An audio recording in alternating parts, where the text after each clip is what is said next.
Olá meus amigos, estamos de volta, eu sou o professor Vitor Santos e esse é o nosso quinto vídeo para comentar o crime do artigo 155 do Código Penal, o crime de furto, continuando esta série de vídeos chamada de Código Penal Comentado. O crime de furto, como o professor já comentou com vocês, é um dos maiores crimes, um dos crimes mais extensos do Código Penal, por isso que ele merece aí tantos vídeos, né, nesse formato de 10, 12, 15 minutos. E é basicamente isso. No vídeo passado, o professor terminou conversando com vocês sobre as formas privilegiadas do crime de furto, né, o furto privilegiado.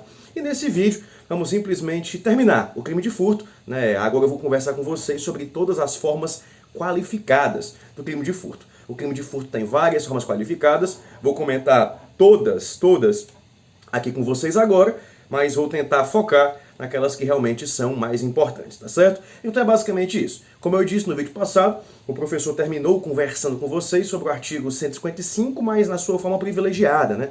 Quando o ladrão é réu primário e a coisa furtada ela for de pequeno valor. Do mesmo jeito que o furto tem uma causa de aumento, que eu também já comentei, né, a causa de aumento de pena do repouso noturno, e como o furto tem uma privilegiadora, ele tem algumas qualificadoras, tá? A primeira forma qualificada do crime de furto, né, a primeira qualificadora do crime de furto, ela ensina para nós o seguinte: o crime de furto, ele terá a pena qualificada, tá? Qualificada, se o furto for praticado com destruição de obstáculo para a subtração da coisa. Olha que interessante. Destruição de obstáculo para subtração da coisa. Às vezes o ladrão, para ele conseguir pegar a coisa, ele tem que destruir um obstáculo, né? Destruir algo que o impede, né, de pegar a coisa, tá? Imagine, por exemplo, que o sujeito, ele quer, sei lá, entrar na casa do cidadão para furtar uma televisão.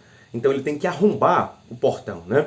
Esse arrombamento do portão, às vezes chutar, às vezes, sei lá, arrombar o portão.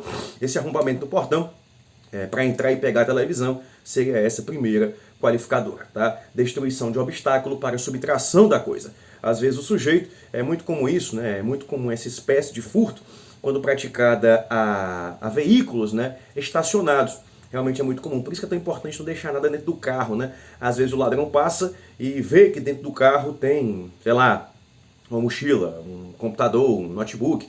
Então ele pega uma pedra, ele pega um tijolo, arremessa no vidro do carro, quebra o vidro do carro, que é o obstáculo, e mete lá a mão e pega a coisa, né? Pega a bolsa, pega a multimídia, o som, né? Enfim, quando o ladrão, né, ele tem que destruir um obstáculo para subtrair a coisa, o furto ele vai ser qualificado. Só cuidado com aquele pequeno detalhe que, né, normalmente deixa os alunos um pouco confusos, tá? E as bancas costumam explorar isso aqui.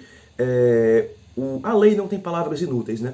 Quando o legislador diz que o furto vai ser qualificado se praticado com destruição de obstáculo, isso tem que ser observado realmente de maneira bem específica, tá?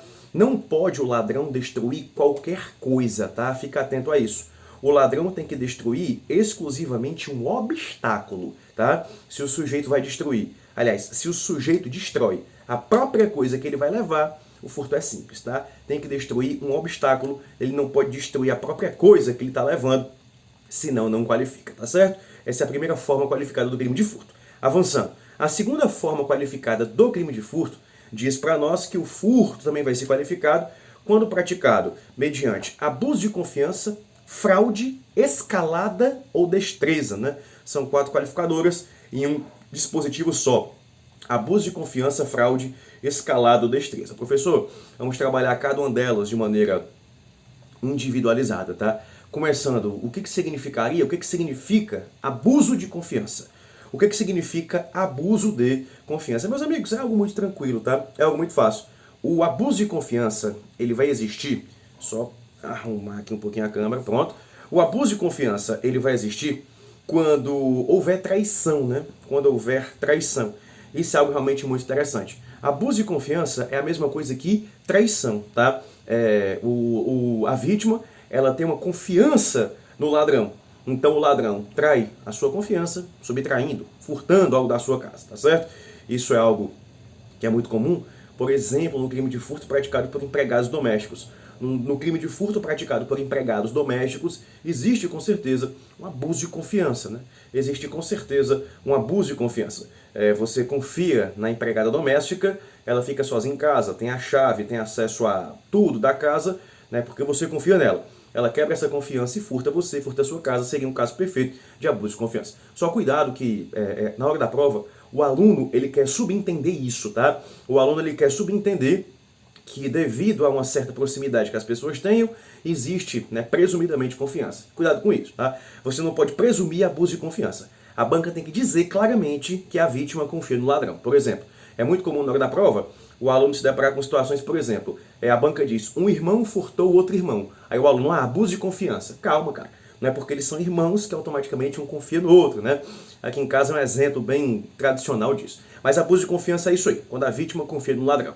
A segunda qualificadora desse mesmo inciso, né, na verdade já é a terceira, porque eu destruição de obstáculo, abuso de confiança. Terceira, também vai ser qualificado o crime de furto, também será qualificado o crime de furto, quando o furto for praticado mediante fraude, tá? Quando o furto for praticado mediante fraude.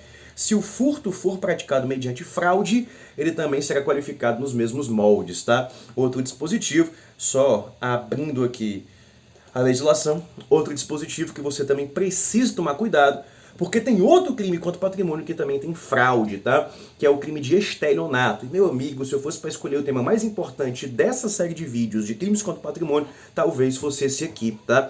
Porque na hora da prova é muito comum a banca trazer uma situação dizendo que uma pessoa foi vítima de um golpe e vai te perguntar, que golpe é esse, aluno? Isso é furto ou isso é estelionato? E você precisa prestar muita atenção e tomar cuidado com o que eu vou dizer agora. Como assim, professor? Para que eu tenha o crime de... Aliás, né, primeiro de tudo, é o que eu vou dizer agora. Você não pode confundir o crime de furto qualificado pela fraude com o crime de estelionato.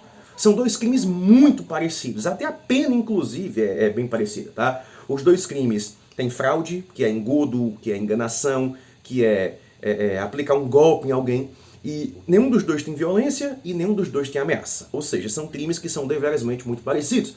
Só que na hora da prova, a banca pergunta para você o seguinte, aluno, qual é a diferença entre furto com fraude e estelionato? E você vai ter que saber desenrolar. A diferença básica é a seguinte, no crime de furto qualificado pela fraude, o ladrão engana a vítima e ele mesmo pega a coisa. Olha que interessante, isso é furto com fraude. No crime de furto qualificado pela fraude, o ladrão engana a vítima e ele mesmo pega a coisa, tá? Já no crime de estelionato, o estelionatário engana a vítima, mas é a própria vítima quem entrega. Então, muito cuidado, muita atenção com esse dispositivo, tá certo? No 171, no estelionato, não tem subtração. A vítima é enganada e tão tola, né, que ela é de cair no golpe, ela mesma entrega a coisa, tá? Então, não confundir furto com fraude com estelionato. Também qualifica o crime de furto se ele for praticado mediante escalada, tá? A escalada qualifica o furto também. Lembrando que escalada é qualquer esforço feito na vertical pelo ladrão para subtrair a coisa. Subir no muro, a escalada, subir numa corda, a escalada, colocar literalmente uma escada, um cavalete para subir na árvore, subir no muro, tudo isso é escalada. E por último a destreza, né? E por último desse dispositivo. A destreza também é uma forma qualificada de furto, tá? Lembrando que destreza é uma capacidade técnica que só o ladrão tem de subtrair coisas que estejam junto ao corpo da vítima sem que ela perceba. Como, por exemplo, né, o famoso caso dos trombadinhas, né? O caso dos trombadinhas é um exemplo perfeito de destreza, tá certo? Trombadinha, tá? Às vezes as pessoas mandam vídeos e o ladrão empurra a pessoa, o cara cai no chão, se machuca, não. Trombadinha, tá? Uma coisa comum do dia a dia. Tô andando no shopping com meu terno, o cara encosta em mim, opa, perdoe, desculpa. Já pegou minha carteira no meu paletó, já tirou meu relógio, enfim, isso seria destreza. Também qualifica o crime de furto, para encerrarmos tudo nesse vídeo. Se ele for praticado mediante uso de chave falsa, tá? O uso de chaves falsas, gazua, chave micha, tudo isso funciona como qualificadora, tá? Nesse dispositivo. O uso de chave falsa qualifica o furto também, lembrando que não precisa ter formato de chave, qualquer simulacro de chave já serve para qualificar, tá? Simulacro mesmo, tá? Se eu conseguisse abrir o cadeado, a tranca da bicicleta, a fechadura, o armário com essa lapiseira aqui, só um exemplo, tá? Se eu conseguisse abrir um cadeado com essa lapiseira, a qualificadora seria chave falsa, tá? Mas, professor, uma lapiseira não é uma chave. Eu sei, mas faz às vezes, né? Faz às vezes de chave, tá? É um simulacro. Chave falsa e qualquer simulacro qualificam o furto também, assim como também qualifica o crime de furto se ele for praticado mediante concurso de 2 ou mais pessoas, O concurso de duas ou mais pessoas qualifica o furto também. Aqui não tem muito o que dizer. Quando duas ou mais pessoas se juntam para subtrair alguma coisa, né, eu também tenho um furto qualificado. Também qualifica o crime de furto quando ele for praticado, né, tendo como objeto veículo automotor, tá? Um caminhão, um carro, uma motocicleta, um ônibus, uma van, veículo automotor, e esse veículo automotor for destinado a outro estado ou a outra federação. O sujeito furta um carro, furta uma moto e leva para outro estado ou para outro país. Mas tem que levar mesmo, tá? A qualificadora só entra quando o sujeito cruza a fronteira. Também vai ser qualificado o furto quando tiver como objeto semovente domesticável de produção, ainda que abatido no local da subtração, né? Essa foi uma qualificadora criada para tentar combater o geado, né? Ou abigeado, que é o furto, né, de animais de grande porte, né, gado, leiteiro, esse tipo de coisa. O sujeito, né, furta bovinos, equinos, esse tipo de coisa. E também qualifica o furto se ele for praticado tendo como objeto ou usando artefatos explosivos. Meus amigos, ficou um pouco mais longo o vídeo, né, mas foquei nas qualificadoras mais importantes. O crime de furto é um crime realmente muito extenso e o artigo 155 ele terminou, mas o furto não acabou ainda não. No próximo vídeo eu venho para comentar o artigo 156, que é um crime praticamente esquecido, chamado furto de coisa comum. Te vejo lá, até mais!